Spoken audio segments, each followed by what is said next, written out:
So class 12th, ये आप लोगों के पेपर का सोल्यूशन है। पहले आपका जो क्वेश्चन आया था सेक्शन ए रीडिंग स्किल, उसमें जो पैसेज आया था उसके आपको नोट मेकिंग करनी थी, ठीक है। और इसका टाइटल होगा मेडिटेशन, क्योंकि मैंने बताया था कि जो शब्द बार बार रिपीट होता है उसको हम टाइटल का मतलब उसको हम टाइटल बना सकते हैं अपने पैसेज का। तो टाइटल होगा आपका मेडिटेशन। नोट्स आपने बना दिए होंगे। So let's come to the unseen passage. So बहुत ही प्यारा छोटा सा अनसीन पैसेज आया था और बहुत इजी, डायरेक्ट आंसर्स मिल रहे हैं सारे। पहला वाला आंसर होगा आपका बेस्ट कंपेनियन। दूसरा है आपका ब्रॉडनिंग अवर आउटलुक, ये इसमें एग्जैक्ट नहीं दिया होगा, नहीं दिया है, ब्रॉडनिंग अवर आउटलुक ये भी दिया है। चलिए नेक्स्ट है books differ from friends because they demand nothing, है ना। इसमें आएगा आपका television and mobile phones. Fifth में आएगा cannot replace Joy of reading. Sixth में आएगा आपका inspires and educates. It can improve thoughts and behaviour. Cultivate, क्या कल्टिवेट करते हैं? कल्टिवेट शब्द का मतलब होता है किसी भी चीज़ का जैसे हम पैदावार बढ़ाना, है ना। एक्चुअली में इसको हम एग्रीकल्चर यूज़ में यूज़ करते हैं, कल्टीवेशन, कल्टीवेट। तो किसी भी चीज़ को डेवलप करना, तो आपको वो ग्रो करते हैं और डेवलप करते हैं। What type of literature should one read? तो good literature. The overall message of the passage is to read good books and regularly, ठीक है ना, अच्छी किताबों को पढ़ना। उसके बाद में आपने ये राइटिंग स्किल कर दिया होगा, पैसेज हो गया। उसके बाद में हम ग्रामर देखते हैं सेक्शन सी। तो as soon as the students saw the teacher they became silent. इसको रीराइट करना था सेंटेंस। मैंने तुमको रीराइट भी समझाया था कि रीराइट का मतलब होता है फिर से लिखना। और कैसे लिखना है इसको फिर से? नो सूनर का यूज़ करके। तो एज सुन एज की जगह हम लिखेंगे नो सूनर। और हम वर्ब देखेंगे सेंटेंस में। वर्ब क्या है? सॉ। और सॉ जो वर्ब है वो सेकंड फॉर्म की वर्ब है, तो इसके लिए पास्ट टेंस की वर्ब है तो डिड हेल्पिंग वर्ब लगेगी यहाँ पर। और no sooner did the students see the students then they become silent, ठीक है। सेकंड है ही शट द डोर, इसको शी शट द विंडो, इसको नेगेटिव में बदलना था। तो यहाँ पर ये जो वर्ब है ये पास्ट टेंस की वर्ब है, तो he did not shut the window, helping verb did not लगेगी, ठीक है। डज नॉट नहीं लगेगी ना डू नॉट लगेगी। थर्ड वाला है आई नो हिम।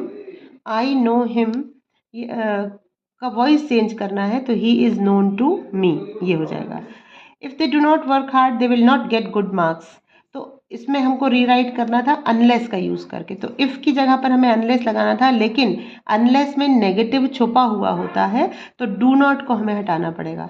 तो ये सेंटेंस हो जाएगा कि unless they work hard they will not get good marks. Fifth है they found a ladder it was dragged from its place. इसको हमें कॉम्प्लेक्स सेंटेंस में बदलना था रिलेटिव क्लॉज का यूज़ करके।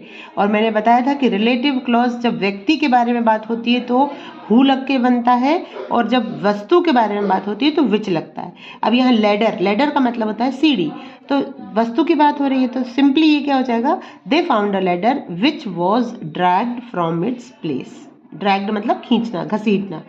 लेडर मिली और वो उनको उसको घसीट कर के ले गए। Urmila is very strong, she can do everything. Urmila बहुत स्ट्रॉन्ग है, वो सब कुछ कर सकती है। इसको हमें चेंज करना था टू में। तो Urmila is too strong to do everything, ठीक है। Manager will go to the Mumbai on Monday, ठीक है, जाएगा वो मंडे को। तो द मैनेजर विल गो नहीं आएगा, will went to Mumbai on Monday. Into past simple tense में करना था, the manager will went to the Mumbai Monday. चलिए चूज द करेक्ट ऑप्शन। देखिए इसमें सिंस दिया है, सिंस दिया है, इसका मतलब क्या होगा कि ये प्रेजेंट परफेक्ट कंटिन्यूस टेंस का सेंटेंस है, तो इसमें वर्ब केवल प्ले या प्लेड या प्लेइंग नहीं लगेगी, हैज़ बीन प्लेइंग लगेगी। तो he has been playing. She works hard so that she may get good marks, so that आएगा। इट मे रेन टुडे, ये पॉसिबिलिटी बता रहे हैं इसलिए मे लगेगा मॉडल। आर्टिकल लगेगा इसमें द, क्योंकि गंगा जो है वो एकमात्र रिवर है इंडिया की और पवित्र नदी है, इसीलिए उसमें हम द लगाएंगे। प्रिंसिपल पहले से ही ऑफिस में बैठे हैं तो इन लगेगा, इनटू नहीं लगेगा, ऑन अपॉन तो बिल्कुल नहीं आएगा। Principal is in the room. Sohan is superior, ये मैंने आपको एग्जाम के एक दिन पहले ही समझाया था कि सुपीरियर, जूनियर, इन्फीरियर, सीनियर इन सब के साथ टू लगता है। तो Sohan is superior to Mohan. The dash class was making noise, the whole class, पूरी क्लास शोर मचा रही है, तो उसमें होल आता है। चलिए जल्दी से देखते हैं। अब ये आपकी बुक का पैसेज आ गया है, ड्राइविंग फ्रॉम माई पेरेंट्स, ये पोम है आपकी फ्लेमिंगो की। तो कौन से डे के बारे में बात हो रही है? फ्राइडे। ये देखिए ये लिखा हुआ है। ऑपोजिट ऑफ सून, सून मतलब होता है जल्दी, तो ऑपोजिट, जल्दी का ऑपोजिट क्या होगा? Late. Corpse means dead body. चलिए यहाँ पर एक पैसेज था, what did Charlie's friend think of him, that Charlie wanted to escape.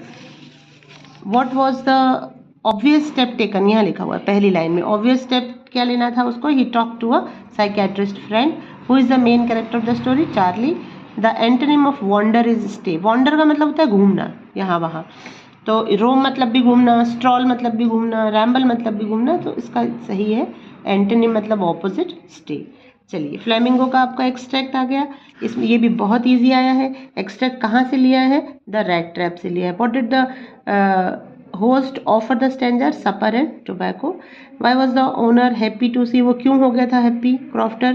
क्योंकि वो अकेला रहता था। The owner was lonely. The old man and the peddler played, क्या खेला था उन्होंने? ये देखो यहाँ पर लिखा हुआ है पैसेज में, मजोलिस। और नेम क्या था ऑथर का? Selma लेगर loaf. तो ये आपके ऑब्जेक्टिव कंप्लीट हुए। तो आई होप कि आप सभी ने ठीक किए होंगे। क्वेश्चन आंसर्स भी काफ़ी कुछ ऐसे आए हैं जो कि रिपीट होते थे। So this was the solution for your paper. Check your paper and count your marks. Thank you.